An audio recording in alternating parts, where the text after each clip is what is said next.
Hi there and welcome back to the Headbangers Ball, where for the next part of tonight's show we're going to be out on the road in New York City to bring you an exclusive preview of Morbid Angel's upcoming European tour. Yes, we've hooked up with the band here at the Academy in New York City to talk about the new album Covenant and also to check out the band live in action, which goes something like this.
The Headbangers Ball is out on the road at the Academy in New York City to bring you an exclusive preview of Morbid Angel's upcoming European tour. Of course, the guys are playing America first, and I'm joined by Morbid Angel main man, David Vincent. So, hi, David. How are you doing? I'm doing very, very well. And you? Yeah, I'm fine, thank you. Glad to be here. Now, there's been some changes for Morbid Angel since Blessed Are the Sick, and the first thing I guess we have to broach is what's happened to your guitarist, Richard Brunel. Richard left the band. We had some creative differences, as it were. That really didn't have a lot to do with the songwriting, though, because Trey and I write all the material anyway. So we have a new record. We feel really good about it. We have a new record deal, actually, in America. And we're decided to kick off the tour in America first. We usually go to Europe first, and we're going to warm up here, and we're going to bring the show over to Europe come September. Okay, so did Richard leaving the band affect the writing and the recording of the new album Covenant? Not really, because like I said, Trey and I write all the material anyway, so... But it didn't create a bad atmosphere or anything? No, it didn't. Well, it certainly gave, and we are a two-guitar band, so that we still have enough guitars on the record for all those you know the record anyway. There's enough guitars on the record for two guitars, so we have actually hired Eric Rutan from Ripping Corpse to do the tours both in the United States and abroad. Running through these dungeons, right to the sense of horror. Need only a step across you. Endurance makes it divine.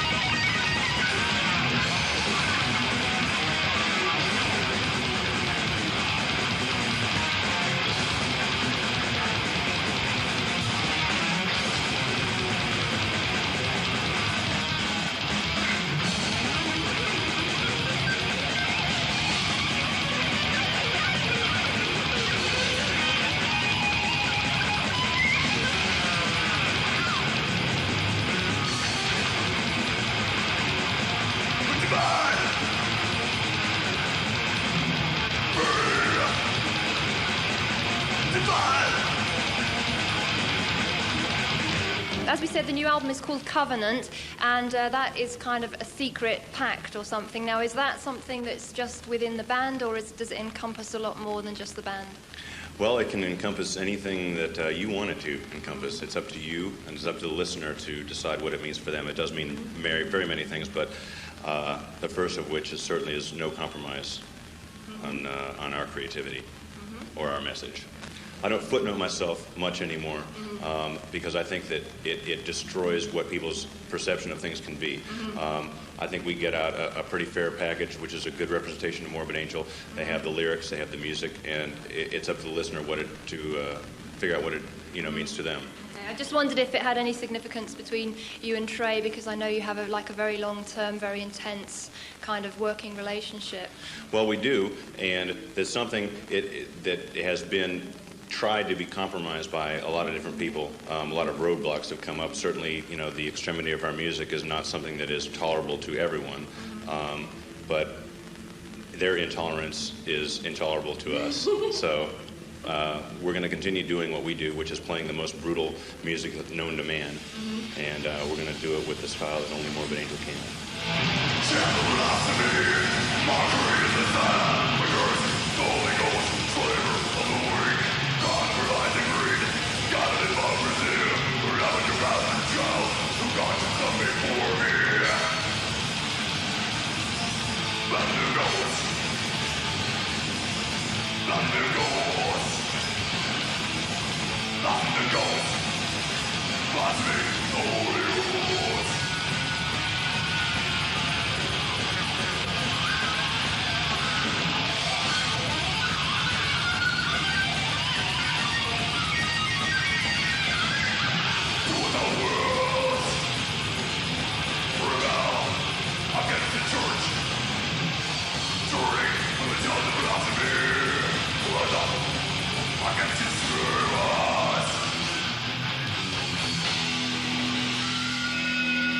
That's what about.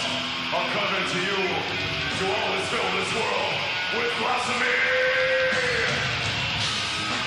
I was wondering for this record if you tried to set yourself apart in any way from the rest of what's happening in death metal at the moment. Well, actually, what's happening in death metal at the moment is a lot of people are hybridizing their sound, trying to cross over and do different kinds of things. And I feel like Morbid Angel has helped at least, at the very minimum, to define this whole genre of music. So there's no reason for us to walk away from it. We do it very well. We have a drummer who can play speeds unknown to anything other than a machine. And we're going to continue to blaze our path and take death metal to new heights, which I don't think we know what those heights are yet. But certainly we're going to push them. We're going to push them as far as we can. Just carrying on from that subject a little bit, what do you find the most challenging to do? In terms of being extreme, do you find the music or the lyrics to be the most challenging if you want to be ultra extreme and brutal? Well, the music it's not a set thing to try to be as extreme as we can, and we have elements within our band that are beyond our control. So the music comes out in such a way where everything about our band is very honest and it's very feeling, is what we feel at the time. So any lyric that I write is not something that's not very, very personal to me. And the music, Trey's a very sick individual, and he comes up with very sick guitar riffs, and it's just very, very plain and simple, very cut and dry. And when we set about writing a song, it's very much how do we feel at the time, what do we want to express.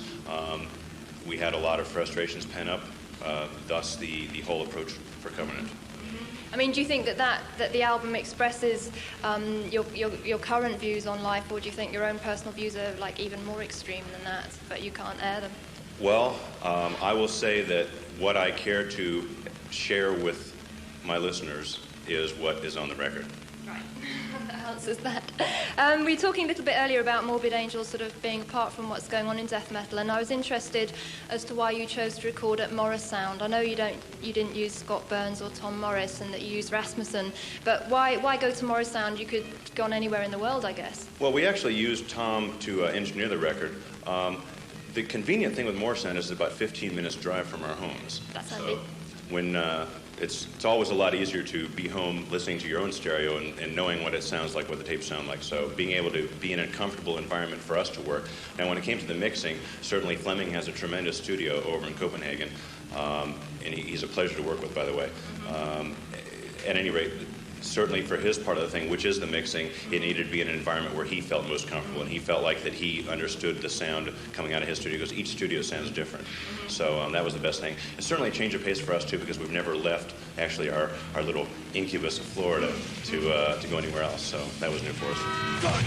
Me, unholy ones, bastard sing, God of the earth. I summon thee, now poison me, death in the will, burn of my soul.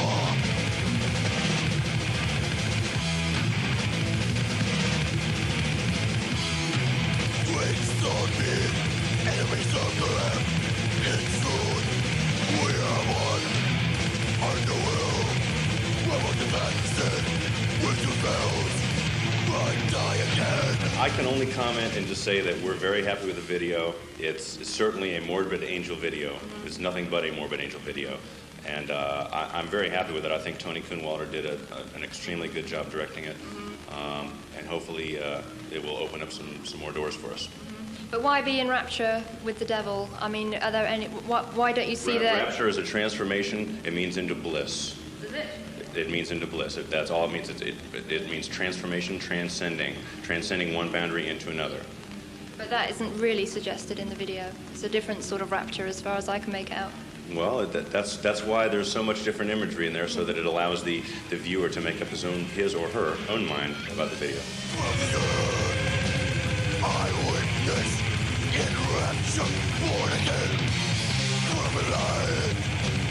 My best God, in rapture, I'm reborn.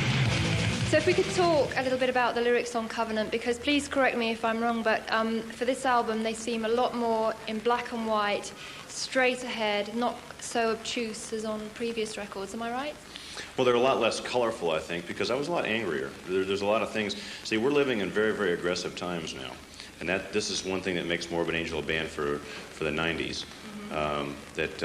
It's aggressive times and there's very aggressive music. Someone has to write the soundtrack for it. And we're doing our best to be that band who can take and make sense out of it all. But being devil's advocate, excuse the pun there, some people might say that you don't deal with real subjects because you use a lot of satanic references and dark and very, very kind of evil things that a lot of people, I don't know if I'm right, may not relate to on an everyday kind of basis. Well, there's certainly a horrible thing that most people have lost spirituality, but being in touch with your inner self, imagination goes hand in hand with creativity. And I can tell you that there's nothing fake or surreal about anything that I've ever talked about. It is a little bit more in black and white now, but it's stuff that's very real. My religion and my worldview is very real to me, and I would never deny that. And I would never say something that I didn't feel very, very close to. And this record, I think more than any, I feel very, very close to. So do you feel that you're often very misunderstood with what you're trying to say? Well, I think I've been castigated. A lot of people try to take what I say and twist it around because they don't particularly like one or more points of it, and they turn me into some kind of monster and say, this guy. But it doesn't matter because I'm going to be honest constantly, and I'm going to say what I feel, and if someone doesn't like it, they just shouldn't listen to the record.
So where do you think that you fit in the death metal genre in 1993? Well, I think we're leading it through this new decade. I think, like I said, times are getting much more aggressive. We're very aggressive, and we're right there leading it into the future. I think it's a very strong form of music, and I don't think that you're going to see it going anywhere anytime soon, other than continuing to get more brutal and continuing momentum. Just kind of like a tidal wave. You know, you can't ever stop a tidal wave. It just keeps coming and coming and coming. Break from the bones, see what it all. The path that down to the rise. To fuck to the church, I shall pass to me. As I make my way, go to the promised